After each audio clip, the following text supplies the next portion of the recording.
No Cooper, no Clay, no chance. The Mavs were down 17 points in the fourth quarter to the Minnesota Timberwolves, and they end up losing at the AAC 118-105. This is Shan and RJ. This was a Anthony Edwards DNP away from being the Texas Legends against the Sioux Falls Skyforce. Yes. That's what this was. This was brutal. That's a tough watch. It's a tough watch when you don't have Cooper Flagg on this team. Yes. Mavs are 11th in the West.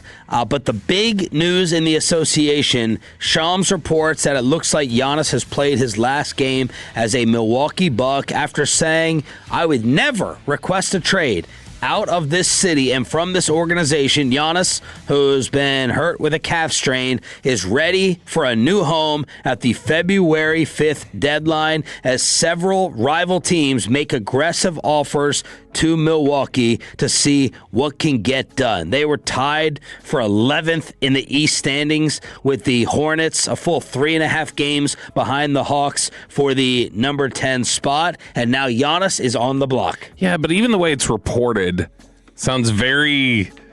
Like he doesn't, for some reason, Shams doesn't want to just say, Giannis has requested a trade. He goes, he's ready for a new home, either at the deadline or maybe this offseason. Who knows? It could be any of it. It's like it's the softest way to report that somebody is asking their way out of a city. But it's, get ready for the pain again. Hasn't it always felt inevitable, though?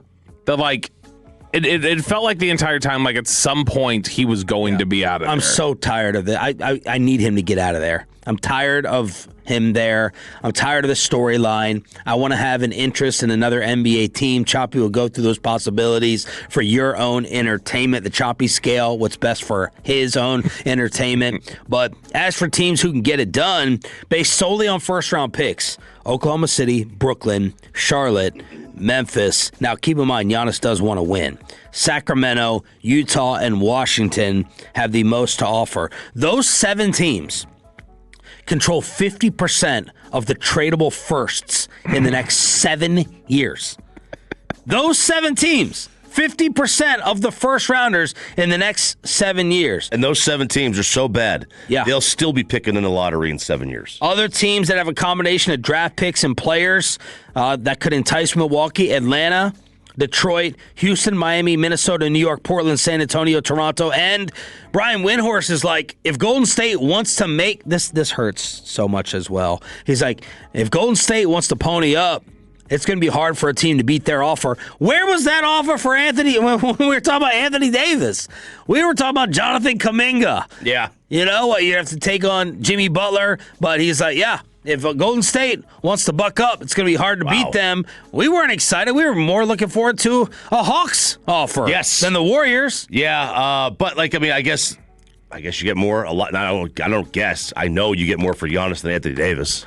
What I would love is I would love for the Thunder to trade for him. No. Yes. Because Boring. I bet real fast Adam Silver then would be able to find a way to block a trade. If they just traded draft capital to get Giannis, then after he went, look, we can't block the Luka trade. That's not possible. The only reason it happened with Chris Paul was because technically we own the team. Really, okay, I bet if Oklahoma City tried, you guys would figure out a way to go, nope, not happening. Y'all are not doing that. They're allowed to trade. I think this was attached to the Warriors. They're allowed to trade up to 4 first-round picks. So I think maybe they max you out at 4. Vegas and Bet Online with the odds for Giannis. Rockets at 2-1. Knicks 3-1. Hawks, Spurs, Toronto, Thunder, Miami, Indiana, and the Dallas Mavericks at 16-1, followed by the Warriors. Okay, I mean they got to make an offer. I don't know what they have to offer. Yeah, what's the offer? Yeah, because you can't. So give him more bigs with Gafford, Lively, and AD. Yeah. Dude, AD for Giannis works straight up on the trade. It does work straight up on the trade. Because I was like, all right, just trade your 2026 first, but I don't think you could do that. I don't think they could trade this year's first. The next one they have to offer is like 5 years from now. Could have had it here.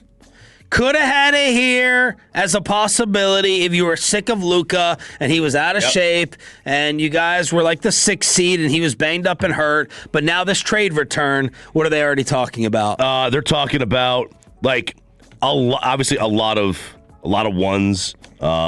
Players. Last night you wrote like 4 ones. Yeah, 4. Seriously, if it comes back let's just say they're hell bent on the Knicks are hell bent on getting him, right? And they want to trade him there too. If it comes back and it's like Cat and a 1, I'm like throwing a parade. Yes, right. I'm throwing a parade because okay, you know what? We didn't get fleeced for Luka, as bad as it could be. But if they get like Cat and 3 1s, it's like, oh my god, Cat. I think Cat and 2 1s I can actually live with. I can actually live with that. Okay, but yeah, I agree. Right. I wonder if I can just undo the stench of everything that Nico did. Like, could I trade Caleb Martin and Anthony Davis and get Giannis and some change? That'd be nice if I could swing that deal. No, I don't think so. That's the frustrating thing. That was the first thing I thought yesterday was. That's the other thing. All the future deals are haunting as well. Not just Luka, scoring like an MVP and AD not playing and all those things except for Cooper Flagg. Every trade that happens from here on out will be a reminder and a comparison. Yeah, and you depleted your resources in the name of just getting away from Luka for Anthony Davis. It's the thing that is most frustrating. That's what popped in my head yesterday was if you would have just been patient. Like, because I don't think the city melts down if you trade Luka for Giannis. There are some people who are upset, but nobody is just boycotting the team if you end up trading Luka for Giannis. Nico has a job today still. Yeah, if that's the job, if that's the trade Nico makes, people are like, oh, okay, I like not Luka. Thrilled, but whatever. Giannis is super likable. Giannis is super charismatic. Milwaukee would do that at this point. Yeah, 100%. Given the alternatives, Jimmy Butler or Draymond Green or future firsts that are unknown, they're like, okay, we can get a star here. We're Milwaukee. No one wants to come here, and we have a 26-year-old superstar. Let's do it. Yeah. So we're all in agreement that Flagg is off limits, 1,000%. Yes. Even if what are you nodding your head for? I don't know. You're an idiot. You know what?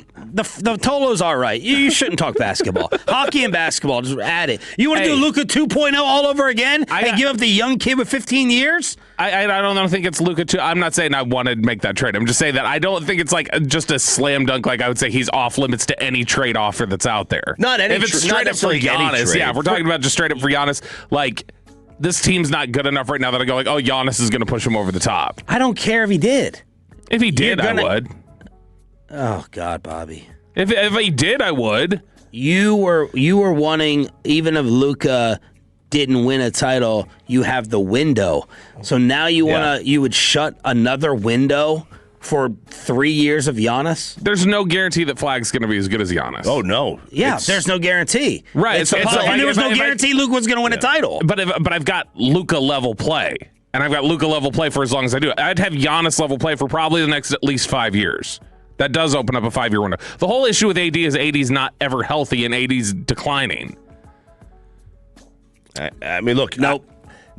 And honestly, you said the likelihood is, I think it's more than likely that Cooper Flagg is never Giannis. I mean, Giannis is oh, yeah. He's tremendous. Now, Flagg, I think, is going to be a really good player. But Giannis is like, in the conversation, or was, for best player in the league at one point. So, I don't know. By the way, on hockey, Money Puck said the Senators deserve to beat the Avalanche last night. Tim McMahon did a Cooper Flagg review throughout the league. I thought it was fantastic. How has he lived up to all the hype? A Western Conference scouting director, quote, he is better than advertised, if that is possible. Now, he struggled early in the year when Jason Kidd wanted to play him at point guard. He averaged 13, 6, and 3 while shooting 39% from the floor. They moved him away from that to forward, 26 and 4 while shooting 49% from the floor in the 34 games. And Cooper basically said, yeah, good idea. I'm happy to be playing this position and not point guard. Nick Nurse in Philadelphia talked about Cooper's ability to regather his composure throughout games while dealing with the mental and physical fatigue that comes with playing heavy minutes and a lot of the responsibility. A West GM, quote, his greatest strength is his competitiveness. He's a mother blanker. Several other coaches have talked about his relentless effort regardless of circumstances. Dave Adelman in Denver. When he doesn't play well, I still really like watching him play because of the way he has the intensity. I think what takes you a long way, because you're going to go through ups and downs when you're young, he is really impressive. An Eastern Conference scout. Very rare that you get a guy that is skilled and he plays the hardest of anyone on both sides of the floor. That is a winning player. Of course, you got all the LeBron comparisons with the graphics and the memes that are out there. A West general manager. I actually thought his offense would take longer than it has. All these guys being out has given him freedom to explore and expand his game. He's so big, he's realized he can just get to his spots. I've always thought he'd be the 1B offensive option, but he's an alpha for your team. He plugs every gap. Only rookie to rank among the top 3 in total points, rebounds, assists, blocks, and steals, even though they're trying to give Rookie of the Year to the kid in Charlotte. They are trying to give Rookie of the Year to the kid in Charlotte, Con Kneppel. Is that where everybody's been His lately? roommate at Duke. Yeah, Con Kneppel's been fine. Way better than I thought he was going to be. Yeah, no, he's been fine. He's averaging 19, 5, and 3, 43% from 3, and he's on pace to shatter Keegan Murray's rookie record of threes made. He's been a big positive influence there for Charlotte. He's him and LaMelo just taking over the league. Con Kneppel's been a good player. There's a reason why Cooper Flagg was projected higher, though. And he's going to win Rookie of the Year. Just look at all the odds in Vegas. Even though Coop's most glaring weakness is his three-point shot. He's at 28%. Which has been but it was much better through like December into the early part of January. He was shooting closer to 40% for a stretch there. Western Conference scout to McMahon. The biggest thing that stands out to me is his athleticism. If I'm the GM here, I'm adding as much shooting as possible and building around him for a long time. So this is the scouting report on Cooper Flagg, where they note that he's especially effective as a left-handed driver, RJ Choppy. Hey! And finisher, despite being a natural righty. He's the only player in the league with at least 60 made layups and dunks with his left hand.